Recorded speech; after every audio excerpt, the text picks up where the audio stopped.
Olá, eu sou Rogério Sobreira, economista-chefe do Banco do Nordeste. Estou aqui para falar com vocês sobre o tarifaço que entrou em vigor no último dia 6 de agosto. Como é que ele foi recebido aqui na economia brasileira, pelos agentes econômicos, né, empresários, consumidores, quais são as preocupações, quais são os impactos esperados nos próximos meses, no ano que vem também. Então, a ideia aqui é a gente fazer um pouco esse panorama a respeito de como o tarifaço foi recebido e também das possíveis implicações dele. Bom, o tarifaço era esperado entrar em vigor no último dia 6, como de fato aconteceu. A ordem executiva que determinou o tarifaço havia sido emitida no dia 30 de julho, indicando precisamente a data de 6 de agosto como a data de início do tarifaço. Não houve nenhum tipo de mudança, ainda que existisse expectativa de que o governo norte-americano pudesse voltar atrás ou eventualmente incluir produtos na lista de exceções, mas isso não aconteceu. Então, explicando um pouco o que é o tarifaço, antes da gente falar como é que ele foi recebido. O tarifaço basicamente definiu para uma série de produtos, ou praticamente todos os produtos que são exportados para os Estados Unidos, uma sobretaxa de 50% sobre esses produtos. O tarifaço listou quase 700 produtos de vários setores que entraram numa espécie de lista de exceção. Para estes quase 700 produtos, não vale a aplicação da sobretaxa de 50%, mas para todos os outros produtos, que são muito mais do que 700, né, o tarifaço começou a vigorar no último dia 6 de agosto. Bom, ah, a recepção do tarifaço foi uma recepção pessimista. Todo mundo espera que o tarifaço dificulte, se não impeça, a exportação de vários produtos, ou daqueles produtos que não ficaram, que não entraram na lista de exceções.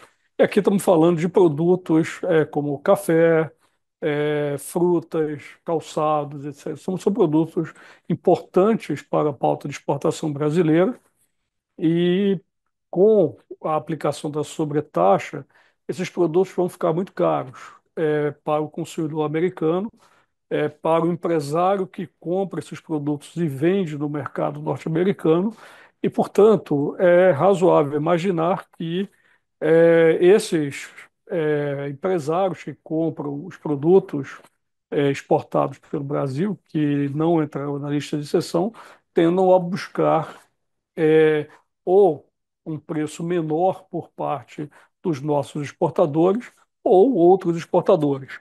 Qual o problema disso? O problema é que, via de regra, os nossos exportadores vão ou perder mercado, se eles não conseguirem vender os produtos aos preços que eles vinham vendendo para os empresários americanos, para que eles coloquem esses produtos no mercado norte-americano, ou eles vão ter prejuízo, porque o preço que é determinado pelos nossos exportadores, naturalmente, ele é determinado de modo a permitir que os exportadores aufiram a justa lucratividade pela sua atividade. Então, o tarifaço foi recebido com apreensão. É natural que os exportadores, como primeiro movimento, busquem mapear mercados alternativos, mas, por mais que essa seja uma possibilidade, isso não vai acontecer de imediato, ou seja, não é razoável imaginar que a partir de setembro, a partir de outubro, esses exportadores consigam exportar para outros mercados aquilo que eles não estão mais conseguindo exportar para os Estados Unidos porque os produtos ficaram muito caros. Então, é natural que isso gere apreensão. E aqui vale uma nota importante, né? Quando a gente olha o impacto sobre as exportações brasileiras, olha no Brasil como um todo, agregado, né? Ah, Vários cálculos que foram feitos, inclusive os nossos, indicam que menos da metade da pauta de exportação brasileira foi afetada pelo tarifaço. É um número aparentemente bom, considerando aqui o tamanho da sobretaxa, mas quando a gente regionaliza esse impacto, a gente vê que, no caso do Nordeste, o percentual da pauta de exportação que foi afetado pelo tarifaço é mais ou menos da ordem de 72, 73%, considerando aqui o acumulado de janeiro de 2024 a junho de 2025. Essa é uma conta que nós fizemos aqui no Banco do Nordeste, no ETN, e isso indica como o tarifaço impactou de forma distinta as várias regiões do país. Qual é o problema adicional que o tarifaço traz? O problema é que exportação é um item que compõe o PIB de um país, de um estado, de uma região. Então, se as exportações diminuem, a tendência é que o PIB do país, do estado ou da região, ele também diminua.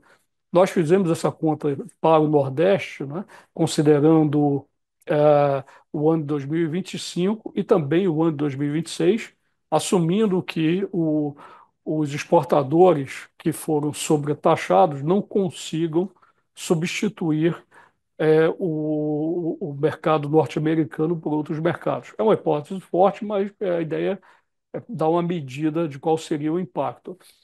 Para a região, considerando aqui o ano de 2026, porque 2025, metade, ou mais da metade do ano, na verdade, já passou, então o impacto tende a ser um pouco mais atenuado. Mas olhando 2026 como um todo, o PIB da região ele tende a ser impactado em até meio ponto percentual, ou seja, a taxa de crescimento esperada para 2026 para a região Nordeste tende a diminuir nessa hipótese, né, que é uma hipótese forte, em até meio ponto percentual por força da sobretaxa. Quando a gente olha dentro dos estados do Nordeste, né, e essa conta nós também fizemos, para a gente ter uma medida de como o tarifaço ele impacta cada unidade da federação individualmente, a gente vai ver que o estado do Ceará, pelo fato de exportar basicamente aço, alumínio, é o estado mais impactado. No pior cenário, para vocês terem uma ideia, o PIB do Ceará em 2026 pode ter uma diminuição de algo como um ponto percentual, um pouquinho mais, 1,1 ponto percentual. Ou seja, o impacto do tarifaço não é desprezível.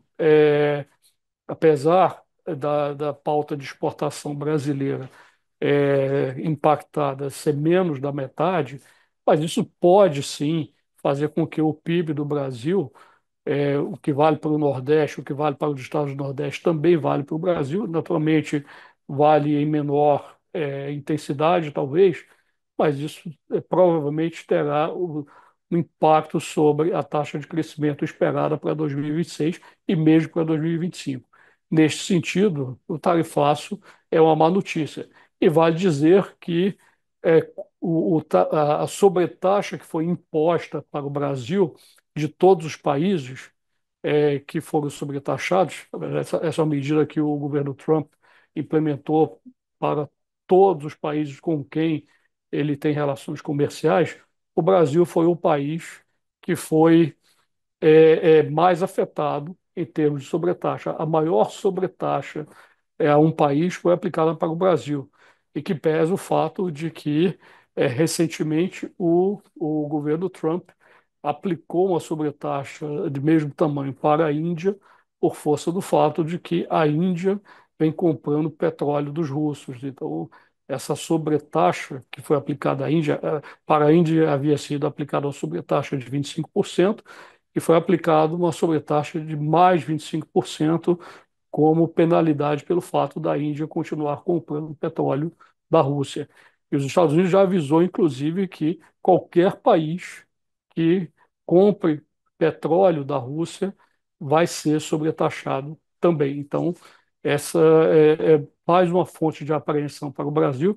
Nós compramos petróleo da Rússia, nós compramos fertilizantes da Rússia, e isso pode ser um problema no futuro próximo, é, e de modo que, se houver sobretaxa, uma sobretaxa adicional aos 50%, naturalmente a economia brasileira vai sentir muito mais.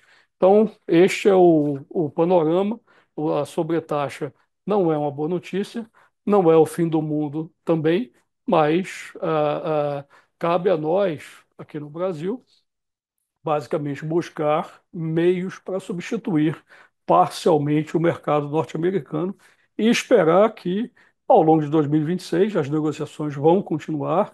É, Pelo menos a lista de produtos que entraram na exceção, né, que não foram sobretaxados, ela possa ser ampliada, é, considerando aqui produtos que tem um peso no mercado de trabalho muito grande, como, por exemplo, a fruticultura, calçados, carne. Todos esses produtos, eles estão associados a uma cadeia que emprega muito. Então, se as exportações desses produtos caem significativamente por conta da sobretaxa, naturalmente isso tem um impacto sobre o emprego, renda e sobre o nível de atividade da economia. É isso, muito obrigado.